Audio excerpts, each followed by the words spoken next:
Hello. So I was on the social media yesterday, and one of my friends had commented on one of my posts expressing great disdain for painting the moon. So I figured I would show you guys how to paint the moon.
I'm going to start double dipping. So I already have the pink on my brush. I'm going to dip into a little bit of red. So I have both pink and red on there. And I'm just going to start dabbing. And every time that I'm hitting the canvas, I'm hitting it at a slightly different angle. So every time I move away from the canvas, I'm moving my brush handle in my hand. All right, and I don't want to go outside the moon there, which I did. So I'm quickly going to wipe off my brush and give it a good rinse. And I'm going to come through with this damp brush, and I'm just going to smooth that out, wiping my brush as I pick up that excess paint. Okay. I'll leave a little bit of that tint in there, but I don't want any of those thick brush strokes in there. I'm going to dip into a little red. I'm going to use the thin side of my brush. I'm just going to bring it all the way up to the edge of that moon. So I'm going to do a little bit of pink and quite a bit of yellow. I'm going to start overlapping my last strokes and just letting that color kind of blend together.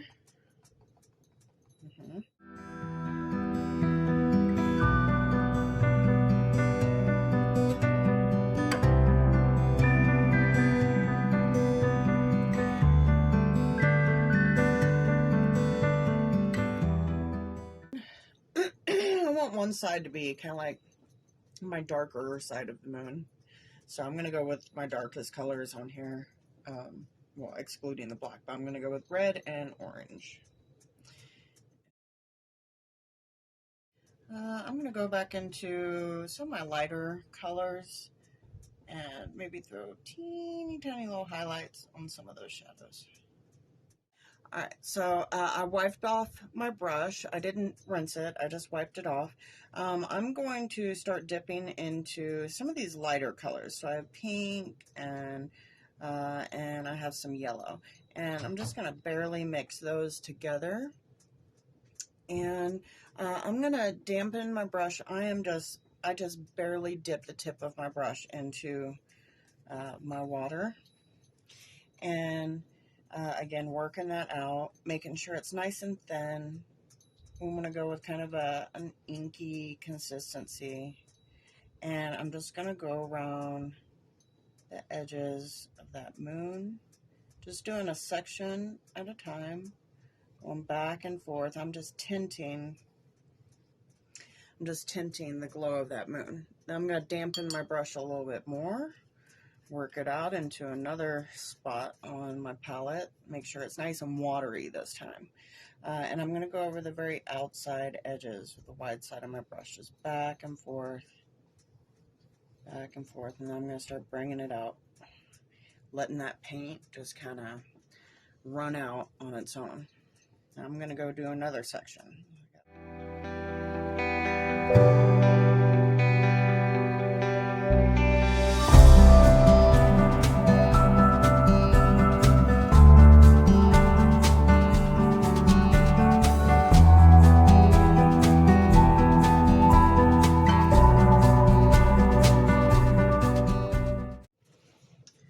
All right, and then we're gonna come in with that same brush, but I've cleaned it. We're gonna dip into just white, and we're going to do the same thing with white around all of those edges.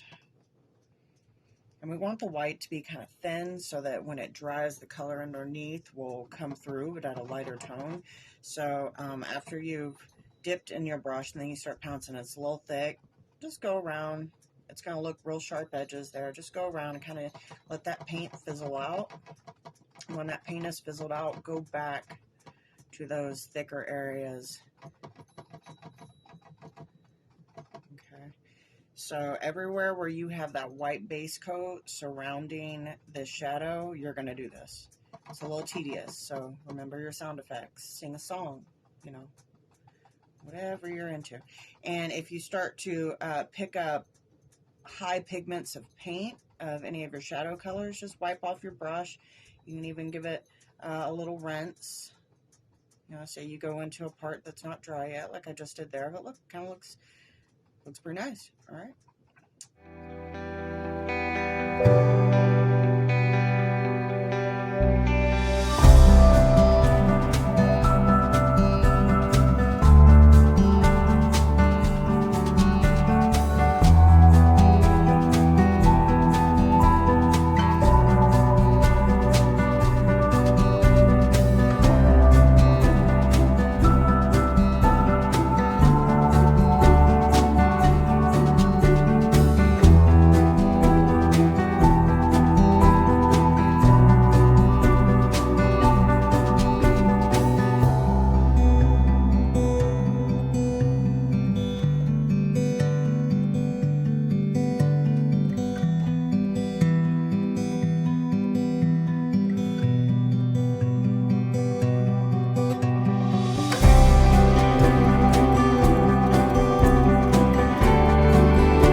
pull that orange back a little bit. You have to rinse your brush between strokes. Or, since it's being difficult, we can just add a little white. Ta-da!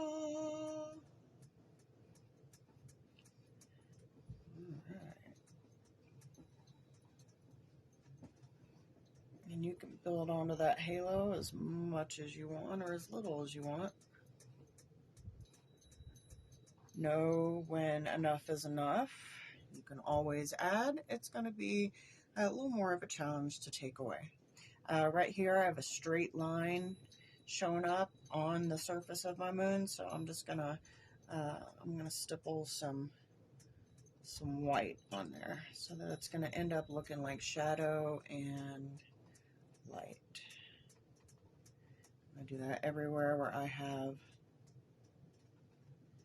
any straight line showing up.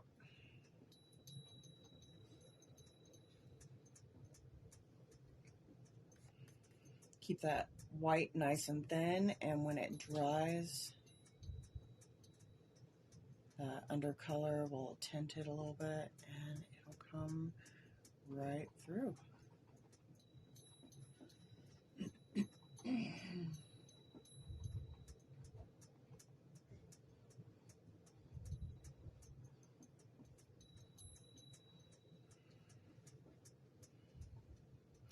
Got a real weird dark streak there. I'm going to do white and yellow and orange.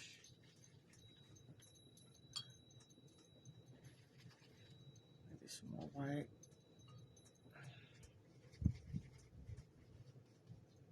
So at this point I'm just kind of color matching with my glow. So matching what's around it on the moon.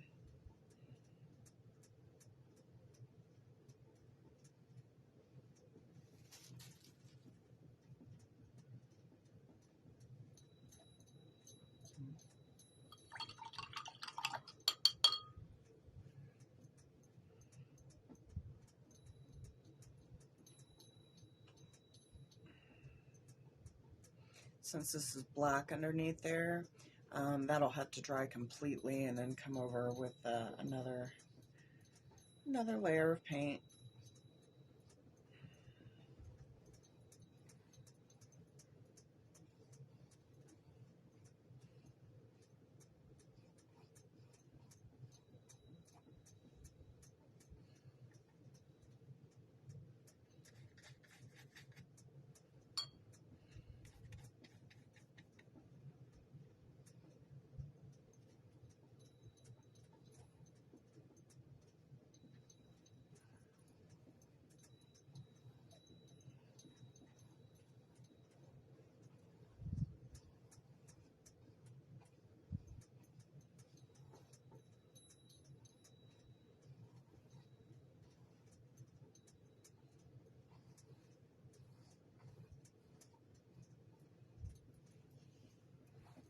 The more watered down your paint is, the more translucent it's going to be. And so the more, when it dries, it's just going to fade off into obscurity. All right. I think I'm going to add a little bit more white around here.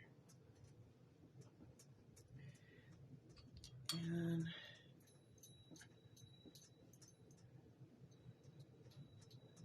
barely blend it out where the white and that halo meet. Throw a little bit of white over here too.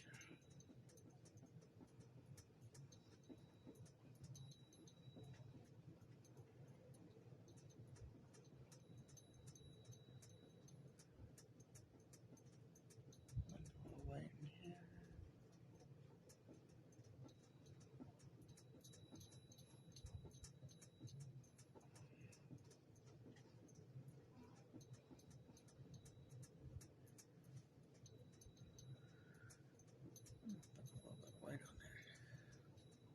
Okay. Let's see. Throw a little white and a tiny bit of pink over in here. I might Just bring that onto the moon. Yeah, she. Okay.